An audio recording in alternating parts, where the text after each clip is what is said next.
অনেক মানুষ দেখবেন প্রশ্ন করে মালাকুল মউত একসাথে এতগুলা মানুষের জান কিভাবে কবজ করে, প্রশ্ন করে না? এখানে 10 জন, ওইখানে 10 জন, আমেরিকা 50 জন, বাংলাদেশে 100 জন, এট এ টাইম মানুষ মারা যায়। এতগুলো মানুষ কিভাবে মালাকুল মউত একা মানুষের জান কবজ করে? মালাকুল মউত আল্লাহর নবীকে বলতেছেন, ওগো নবীজি, একটা মানুষের হায়াতের জিন্দেগি যখন শেষ হয়ে যায়, আল্লাহ তাআলার আরশে আজিমে একটা গাছ আছে, ওই গাছের সাথে এক পাতা আছে, প্রত্যেকটা পাতায় পাতায় এক একটা মানুষের হায়াতের জিন্দেগি লেখা থাকে। যখন তার হায়াতের জিন্দেগির শেষ হয়ে যায়, 40 দিন বাকি থাকে, তার হায়াতের জিন্দেগির ওই গাছের পাতাটা হলুদ বর্ণ হয়ে যায় 40 দিন আগে। ওই বান্দাকে যে ফেরেশতার মাধ্যমে রিজিক দেওয়া হয়, ওই রিজিক ওয়ালা ফেরেশতা 40 দিন আগে আয়েশা বইলা যায়, আল্লাহ তোমাকে 40 বছরের 50 বছরের জিন্দেগি দিয়া দুনিয়াতে পাঠাইছে, তোমার জন্য আল্লাহ যতটুকু রিজিক নির্ধারণ করছে, তোমার রিজিক খাওয়া শেষ, আর মাত্র 40 দিনের রিজিক বাকি আছে। কয়দিন?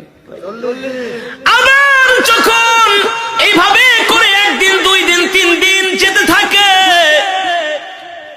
প্রত্যেকদিন ফেরেশতা আয়েশা তার মাথার সামনে বৈশা বলে, শোনো শোনো, তোমার বাকি আছে আর 38 দিন, 37 দিন, 36 দিন। দেখেন আমার সাথে আপনাদের কথাগুলো মিলে কিনা?